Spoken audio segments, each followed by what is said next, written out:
Hey, everybody, what's up? Welcome into Best on the Board presented by BetMGM here at The Athletic. Michael Beller, Andrew DeWitt here with you on this Monday as we are just about wrapped up with the wild card round of the playoffs. One more game still ahead of us. Rams and Cardinals will round out, put a bow on wild card weekend, and give us a full look at the divisional round picture next week. So we are going to take a look at that game and also the three matchups that we already have set for the divisional round. DeWitt, how was this weekend treating you? Oh, it was a pretty good weekend. Got to visit family in Kansas City. Got some really good barbecue. Watched most of the playoff games around my travel schedule, so that was good. And won a couple bets. I think we had Bengals. Both of us were on the Bengals last week. I think pretty comfortable game that wasn't sweating too much. The refs definitely gummed up that game for sure. And then Just a little bit. and then I think we both were on the Bucs against the Eagles. And so it's a pretty good weekend. And I think this next set of games to me is way more interesting than this weekend. Just maybe it was because the 7 seeds weren't very good, but I mean I think these games are great, and I think I'm really looking forward to this Cardinals Rams game tonight because I just think it's going to turn into a complete shootout and it's to be super entertaining game. Yeah, I've got takes on every game that we've got ahead of us, but you could basically mix these games up, pull winners out of a hat, and I would totally buy it. Like basically every game going forward, I buy Rams or Cardinals as the winner of this game. You could tell me the AFC Championship game is Titans Chiefs or Titans Bills or Bengals Chiefs, Bengals Bills, whatever, and it's plausible. Every single path we have forward now at this point, to me, totally plausible, and I think that's going to make for a really fun divisional round. Let's take a look back, though, at last week. As you said, we were both on the Bengals a week ago. We were both on the Bucs. For the picks we actually made for the record on this show, 2-0 apiece for both of us. Your picks for the record a week ago here were Bucs -8.5 and Bucs Eagles under 49.5. Both of those came through. For me, it was Bengals -6.5, Chiefs -12.5. So a good start to the playoffs for us on this show. For the full season, you're sitting at 16-14. I am at 19-19. So definitely have a very plausible path also to some big profitability for us on Best on the Board here this season. Let's get things starting here, DeWitt. As I said, we want to wrap up the wild card round first. So tonight, Rams, Cardinals. It is a spread that has been basically living in this 3 to 4.5 range ever since it was set more than a week ago. We've got Rams -3.5 and a total of 49.5 as we sit about 9 hours from kickoff when you and I are recording this episode of Best on the Board. I'll let you take this game away first. Frankly, I still, with 8 days of thinking about it, I still am not feeling confident one way or another on this one. So I think this game could be a really fun live betting game because we've talked about this game 3 times on this podcast now, and I still have no good feel for it. Yeah. I do know the Cardinals are 6-0 straight up as underdogs this year. I know that they're 6-0 against the spread as underdogs this year. I know that the Cardinals could come out and be a different team than they were the last 3 weeks of the season. Maybe they flip that playoff switch and they have something there for us. I also know that they could come out and be totally flat. And I think one bet I kind of would like to play pregame is maybe first half Rams money line, because I think they'll come out and take care of business. If that's going to be the game script, then that's going to be the game script. But I think this could be a really good live betting opportunity. If you see the Cardinals come out and they're not doing the same silly things they were doing on offense at the end of the year, they're not struggling, they're moving the ball, Kyler's running, they're kind of taking advantage of the Rams defense. I think it could be a really good live betting situation if you can pay attention to kind of the trends in the first quarter. Similar to last night's Chiefs-Steelers game, the Chiefs started terribly. They couldn't do anything on offense. They just looked all out of sync. But at the same time, you knew Ben Roethlisberger was not going to do anything in that game. No. So it was a really good betting opportunity. It got down to -4.5 at BetMGM last night. And I was like, oh, yeah, I'm definitely betting that. I was actually looking for the spread of, which is kind of degenerate, but look for the spread of the 49ers-Packers game to see if it was posted yet. And I was like, oh, there's that line. I'm going to take that line really quick. So. Yeah, I'm with you on that. And what you said about Kyler running is really what I want to see first and foremost about this game tonight, because it's a totally different offense. We know that this offense, when Kyler is, it's I don't want to say it's less about him actually running as it is about the threat of him running, but I think that's equal. When teams know that Kyler's not a huge threat to run, as he wasn't when he was coming off of injury in that part of the season where they started struggling, as you mentioned, it's a totally different offense. And it is even compounded by the fact that there's no DeAndre Hopkins. You have no Hopkins to worry about. If you don't also have Kyler as a run threat to worry about, this Arizona offense that was rolling up 30-point games like it was nothing early in the season becomes a much different group. And so I want to see Kyler being able and, just as importantly, willing to run the football before I feel very good about the Cardinals in this game. And just the way these two teams come into the playoffs, it's funny to think about the Rams having won 5 of their last 6 games going into the playoffs, because it just didn't feel like the Rams. It didn't feel like what we expect from this team. They lose that game in the final week of the regular season to the 49ers after having the 17-point lead. They squeak out a game against the Ravens in week 17. They squeak out a game against the Vikings in week 16. Like, they're winning these games, but they're not doing it in a manner that we feel like the Rams should be doing it. So I just feel like it's hard to get a feel still for this game. I'm not playing anything before it. I just don't feel confident enough in it. And that's part of gambling, right? We don't have to play everything. Sometimes the discretion is the better part of valor, and the best bets we make are the ones that we don't make. Live is going to be interesting to watch, but I don't know. I was feeling the Cardinals a little earlier this week, but with how up and down they were toward the end of the season, and more down than up, I just don't feel confident doing anything with them before the game. And I just feel the same way with the Rams. I want to see how these teams look for a possession or two before I really put anything down on it. Yeah, I was looking at the touchdown. I think one kind of prop bet that I would look at is Zach Ertz to score a touchdown. He's plus 250. Mm-hmm. Kyler's been looking to him like every single, like he's had 10 plus targets, I think, or 9 plus targets the last 4 weeks. So I just think that's like a good value bet in a game that the total is at what, 49 and a half. It's, it's pretty it's a high total. So I think Ertz to score a touchdown is like a fun prop bet if you're looking for something that small wager, if you just want to have something in the game. Have to, but right. There's I think looking at the Rams side of things, Sonny Michel's going to have some interesting props. Cooper Kupp's receiving prop, always something they are going to want to take a look at with just how integral he is to that offense.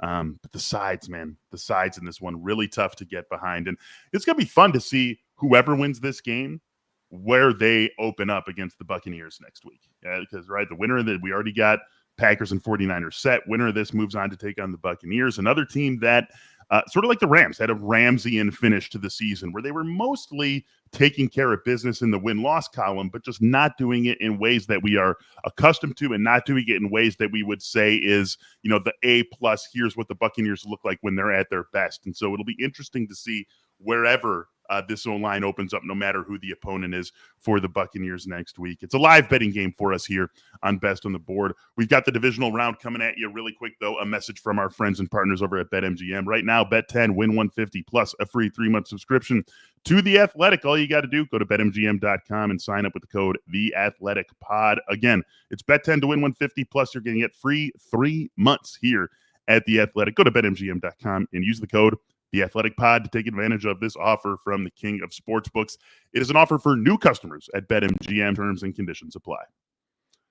All right, DeWitt, let's get ahead to the divisional round here. These are 3 games where I actually do have much stronger takes than what I have on Rams and Cardinals. We're just going to take these in chronological order. Saturday afternoon, first game of the divisional round is Titans and Bengals. The Titans 3.5-point favorites in this game, 46.5 the total. Titans are going to be getting Derrick Henry back for the first time in more than 2 months in this one, coming off of that foot injury.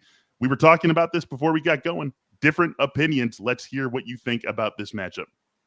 This is one I circled like right away as I was waiting for the line to come out last night. As soon as they started, they actually posted this line before the game even ended last night, which I always think is funny that the sports books like to get ahead of it and they'll just cancel the bets if they don't. But the Titans, I bet them it was 2.5 originally at a couple books, and I just bet it really quickly, and then it was at 3. Now it's at 3.5, but it's shaded towards the Bengals on the juice at 3 plus 3.5 if you want to take the Bengals. So I'm taking the Titans here. Jamar Chase looked like he might have tweaked his had an injury like right before that game ended. So no one was really talking about that because everyone was too busy celebrating the Bengals won for the first time in like 30 plus years. Their defensive line had a whole bunch of injuries, and they're not great against the run anyway. So I think this is just like a bad matchup for the Bengals. And like as I wrote in like our sports betting preview on the site, the Bengals, are kind of this team that no one paid attention to. And then suddenly everyone's like, oh, they beat the Chiefs. They won the AFC North. They kind of get this like momentum going in the playoffs. And you start paying attention to them. Jamar Chase, Joe Burrow. We've seen these players win a national title together. I just think the Cinderella story kind of ends this week. And I think there's great things ahead for the Bengals as a team. I just think the Titans will take care of business coming off the rest, getting Henry back. I think that the Titans are just like better coach team than Zach Taylor. He's a little inexperienced. And I just think they're going to take care of business. Like the Titans have been in the playoffs 3 straight years. They've been in the situation like so many times right now. And they know how to win ugly. Yeah, and they know how to win ugly. They know how to win pretty. They know how to win all kinds of ways. So I really think Tannehill will take care of the ball because I think Tannehill will know that the only way that the Bengals will really beat them is if the Titans shoot themselves in the foot. So I just like the Titans at I bet it at -2.5 last night, -3, but it's at 3.5 right now. I think, fire away on the Titans at 3.5 if you want. I think it's a good line. It may, if Chase, like if there's news that comes out that those Bengals defensive linemen are out and Chase is hurt, then like I think that line's going to go to like 4.5. But we didn't see a lot of point spread movement last week on these spread at all because there's so much money being bet on these games. Right. I think that's something to take into account here. And, I like the Bengals in this spot. I think that this is just a little bit too many points, maybe half a point too much here. I would have had no interest in this at 2.5. I think you make very good points about the Titans. And I think the most convincing argument to me about why the Titans win this game is Mike Vrabel versus Zach Taylor. And that's not supposed to be a knock on Zach Taylor. It's more of a building up and celebrating of what Mike Vrabel has done to this point of his coaching career and the experience that he is imbued with as he goes into this game. He has won some big playoff games. He has lost some big playoff games. He's won playoff games that he wasn't expected to win. The Titans have won playoff games where they've been underdogs going into that run to the AFC Championship game. They were dogs in both of the games that they won before they ultimately got knocked out by the Chiefs in the AFC Championship game, a game that they held a lead in early in for most of the first half, right? So, I mean, this is a team and largely a personnel group with the carryover they've had from year to year that has been in these spots and understands these spots. So I think that's really where the Titans' advantage comes in. I just love what we've seen from the Bengals. And I think, the late season acknowledgement of what this team is definitely something I think that you want to almost hold against them, as you were saying. But to me, it wasn't just oh my God, look at what the Bengals are doing. It was those back-to-back games, the games against the Ravens where they just crushed them and Burrow put up 525 yards. And then that win over the Chiefs where they come back and Burrow has another great game and Jamar Chase basically locked up the offensive rookie of the year for himself. To me, that was less of a late season realization of what the Bengals are and more of a culmination of the team coming together and realizing their potential and then taking that into the playoffs. We all know coming into the season, the Bengals were a chic, trendy, upside sort of play to win the AFC North, to make the playoffs, and to maybe be a sneaky, dangerous team once we got to this point of the season. I think that's what they became in those 2 weeks. They realized that potential and became that team. And so now they go into this game not as a late season frisky team that has already reached its peak and is on the downturn before we realize it, but more as a team that hit its peak at the right time and is a true contender and will be for years to come. The Titans, Derrick Henry right now is still just a theory. We know he's going to play in this game, but a big back, a foot injury, what he's going to bring to the table for them, still just a theory for us until we actually see it. And we know that while they were grinding their way to a bunch of impressive victories without Henry and without A.J. Brown for some of that time, that offense was anywhere between and truly bad. And if that doesn't change, I think they're going to have a much harder time beating the Bengals than they did some of these other teams that they beat in the regular season without Derrick Henry. So I like the Bengals to keep this one close. I think that's why they keep it within the 3.5. This is a bet that I have yet to make, but I do think I will make. I'm not sure there's a ton of urgency to make it right now. You talk about the Chase injuries. You talk about the defensive line injuries. I kind of want to get good news on that, even if it means it coming down to 3 before I just fire this, because obviously things look a whole lot different for the Cincinnati team if we're talking about a compromised Jamar Chase. Yeah, I would wait. And I mean, it looks like it's gonna jump between 3.5 all week. So I think, and there's no way it goes back to 2.5. I don't think. Yeah, like that number was out there for like literally like less than 10 minutes at one book that I saw it at. So it was quick that they went to 3. So. Yeah, I'm with you. I like the Bengals. Like I said, it's almost certainly a bet I'm going to be making, but I'm not making it today. There's just not a ton of urgency to grab 3.5 now because suddenly it's going to go away. If anything, it's going to be a little bit more in your favor. And if it is more in your favor, it might be for reasons that you suddenly don't want to bet the Bengals anymore. So I like the Bengals as we sit here on Monday morning, but it's one I'm going to let marinate for a little bit before I actually fire it. This next one, one that I maybe not going to be waiting for too much longer. Packers, 5.5-point favorites against the 49ers, 47.5 the total on this game. 49ers have done a hell of a job to get themselves to this point. A great second half of the season, a great way to manage their injuries and negotiate all the different sets of personnel that they had to deal with because of injuries to basically every key player in the offense, going all the way back to week 1 and Raheem Mostert injuring his knee and just taking all the way through the end of the season. For me, this is the team where it's been fun, it's been great, it's been very impressive to get themselves into a situation where they are one of the last 8 teams playing football this year.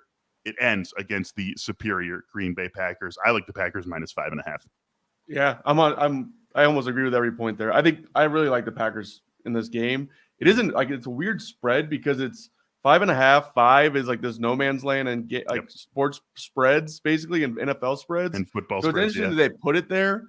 I mean, the one like I was leaning and looking at this number is like leaning towards the under. It opened at 48.5 and now it's at 47. It's going to be cold. Don't know how Jimmy Garoppolo's thumb is going to react to the cold because that's another thing. Like when we were talking about Aaron Rodgers' toe earlier in the year in the cold weather. So that's something I'm going to keep an eye on. And another thing is like if the Packers get the lead, I honestly believe that like LaFleur loves like slowing it down. And I think this is something that Aaron Rodgers puts up with. I don't think he loves it. I think he would love to go for like the kill shot and just like in the game. But like the Packers, once they get that lead, they just love marinating the clock down. They don't snap it until 5 or 6 seconds left in the play clock. They really play really slow once they get a lead. So, and they're conservative. So I like the under in this game. It'll be interesting to see like what the weather report comes out as if the wind picks up.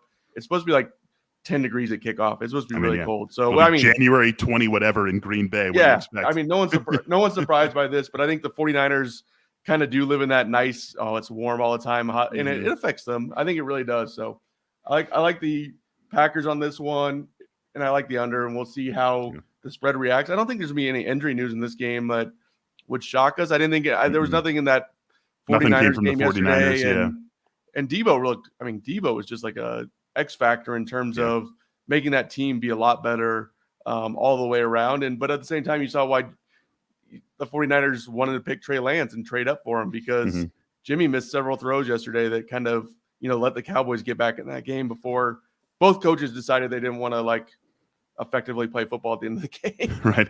Look, no one expects Jimmy Garoppolo to go out and, outplay Aaron Rodgers or to put up an Aaron Rodgers style of line. The 49ers don't need that to win this game, but they sure as hell need more than 172 yards, 5.8 yards per attempt, 0 touchdowns and 1 interception out of Jimmy G if they're going to win this game. That's just the bottom line. You're not beating the Packers with that performance from your quarterback. You just aren't doing it. No one's doing it. Right? If the Packers win this game, next week, the Buccaneers aren't going to beat them in the NFC Championship game if they get that style of game out of Tom Brady, or if they're playing the Bills in the Super Bowl or the Chiefs in the Super Bowl or the Titans. Like Ryan Tannehill can't 172 yard and 5.9 yards per attempt the Titans to a victory over the Packers. Like you're not beating the Packers like that. And I'm not sure there's enough here for the 49ers to do it. I just don't trust Jimmy Garoppolo to come out with that efficient of a game, right? It's about the efficiency. It's about not turning the ball over, not giving the Packers extra possessions. I mean, that's why the Cowboys got back in that game, because that interception from Jimmy G gave the Cowboys a quick extra possession with a short field. And you're not beating the Packers if you do that. And so you really need to see Jimmy G take care of the ball. He doesn't need to throw for 303, but he probably does need to throw for like 250-1. And I don't know if I trust him to do that against this Packers defense. I don't know if I trust him to be able to keep up with Green Bay offensively. We talked about this so much with Dallas at the end of the season that when they threw out an A+ offensive game, they looked like they couldn't be stopped. But we saw it so infrequently, and we've seen that from the Packers now, week in and week out for months. It just doesn't seem like anyone. It seems if someone knocks off the Packers this year, it's going to be someone who is able to keep up with them offensively, not someone who slows them down with their defense. I just really feel like that's going to be the case. And so I look at the 49ers as a team that I'm not sure they can fully do that. They're going to have to dominate the game on the ground. They're going to have to get big games out of Elijah Mitchell. They're going to have to get a big game out of Deebo Samuel running the ball the way they did against Dallas. And they're going to have to make this a game that is played in the low to mid-20s. I just think that that's really the only way the 49ers can win this game. And with the way the Packers are going, getting that bye last week, I feel like they end up winning this game by more than a touchdown. One quick point is, like, does Kyle Shanahan have a closing game issue out? Like, because this has happened in a Super Bowl. This has happened a few times. Like, they had that game comfortably in their hands yesterday until they made some mistakes. Like, why are you letting Jimmy G throw the ball if you don't feel comfortable with him making that type of mistake? Yeah. So it's just like it's just weird to me that he's had these issues so many times. Closing out games. Super Bowl against the Chiefs, they didn't close that game out. It's a trend that's starting to grow a little bit with Shanahan. And I'm a big believer in Shanahan. I think his offense is awesome. But it's interesting that it keeps happening several little times in these big games. If there's any silver lining for Shanahan, I don't know if he's going to have an opportunity to close this one out. Fair enough. Because I think this is ultimately a game that the Packers just really control from start to finish. I'm on board. I'm on the record. Give me the Packers -5.5 in this one.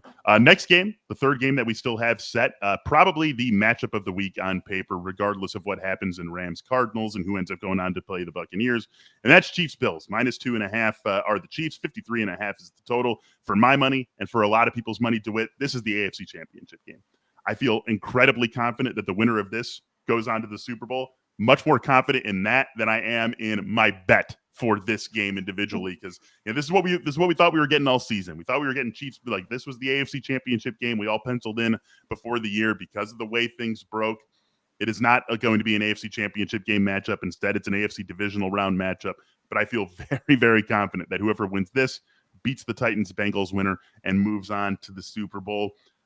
I'm leaning Bills. Because they're getting points. If this were in Buffalo and it was Buffalo -2.5, I'd probably lean Chiefs. I think these are two very evenly matched teams, two teams that know each other pretty well with the fact that they've been winning their division and playing each other regardless of the schedule cycle over these last couple of seasons.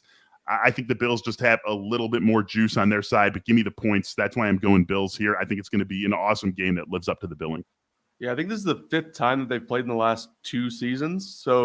Or fourth time in the last two seasons, which is a lot. That's a lot. I mean, you're trending towards division games there. Early this season, they played each other in week 5. That was when the Chiefs were just on their terrible. They couldn't get the offense going. They were turning the ball over 19 times in whatever 6 weeks it was. It's the same exact spread, 2.5 points.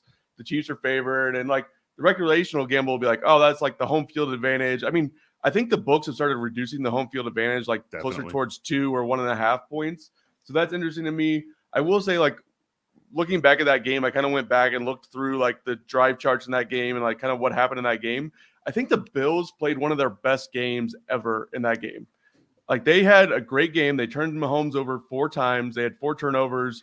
They had they played probably one of their best well-rounded games on offense, defense, in like the last 2 or 3 years. Like, we've seen the Bills kind of come into a crescendo here. And then they kind of had that midseason slump after that game. So I think that's interesting. Is like one reason I would lean towards the Chiefs is like, I don't know if the Bills can repeat that performance they had on Sunday Night Football. That game was over like in the middle of the third quarter, and like they just dominated that game on both sides of the ball. I think they had a good special teams play as well. So I think it's just interesting to see like how the Bills come out in Arrowhead, but I don't think they're afraid of like going into Arrowhead. I don't think they're afraid of playing on the road. They're definitely not afraid of the cold weather. That team is like well oiled at this point. Like, they are ready for every situation. They're ready to win a Super Bowl. So I think, I think this is the best game of the playoffs. Like, looking at even like could be the matchups, like, Cardinals Bucks, or, Rams Bucks, or we get a Rams a Bucks Packers rematch would be great in the NFC title game in Lambeau. But I mean, I think this might be one of the best games of the playoffs all year. Yeah. And I think these are 2 of the 3 best teams in the NFL, along with the Packers. Yeah. And I think that the odds like shake out to say that, because the Bills and the Chiefs are, the Chiefs are 4-1 to win the Super Bowl. The Bills are plus 550 right now. The Packers are the favorite at plus 375. I mean, I think the odds reflect that. I think it is interesting. So they're basically telling us that the books consider this the AFC Championship game too. Yeah, and the Titans are like 8-1 right now. So that's for a team that, they're playing the Bengals. They're favored at home. They're coming off the bye. They're getting their best player back. They're probably getting their two best players back. Like AJ Brown's probably just now getting healthy-ish. Like fully healthy. Yeah. I don't think any of the Titans like offensive weapons have been fully healthy since midseason. So yeah. That's why I'm afraid of them, because like we don't know that they're ever going to be healthy until next year's training camp. Right. That's why I'm afraid of them. That's why I'm afraid of Derrick Henry with that foot coming back. And I don't know, getting back to Chiefs and Bills, like I think it's hard to say that this game's going to turn on any one individual thing. These are great teams, great quarterbacks, great coaching staffs, a ton of continuity over this 3-year window where they have both been among the year in, year out best teams. They know exactly what they want to do. They know each other well. They're able to do what they want to do very well. Like this is insanely trite to say, but this is truly one of those games where it's going to come down to whichever team does what they do better. Like I don't know if there's one matchup, one X factor we can highlight on in this game, because of all the factors that go into making these two teams what they are and making this matchup what it is, that it really is going to ultimately come down to the winning team is going to do what it does better than what the losing team gives out. And that's why I just like the points. That's why I like taking the points in this spot. And that's why I'm going with the Bills. Obviously, like 2.5 is a fun line on this game, because it makes taking the points a little bit less meaningful. Right. Mm-hmm. I mean, it's just unlikely that it's a 1 or 2 point game, but still, that's just where I'm going to end up laying my chips. And I just think when both these teams put it all together, there's just a little bit more on Buffalo's side with the way these teams are constructed this season. And that's why I go with the Bills. Yeah, I think that's all. I mean, this is when we were kind of talking about how the 5.5 point spread in the Packers game doesn't really matter that much, because unless it goes to 6 or goes down to like 3.5, it's like, the key number here is like getting that half point, or if that spread jumps up to 3 is so critical in this game, because it just kind of changes the entire dynamic of betting on this game with it sitting at 2.5 versus 3.5, similar to the Bengals and Titans. And that's why the Titans got bet up to 3.5 or 3 today. So, yeah. Very excited to watch this one. I mean, you look at what the Bills did over the back half of the season, right? They were 6-4, and they end the season, at 11-6, with those 2 losses being the Patriots loss, which throw it out. The weather just completely ruined that game. It doesn't even really count. And then that overtime loss against the Buccaneers, where they came back in the second half and forced overtime. And then other than that, they're just win. And we know the Bills are never going to be a team that turns into the Titans or turns into the Browns and is living with their run game.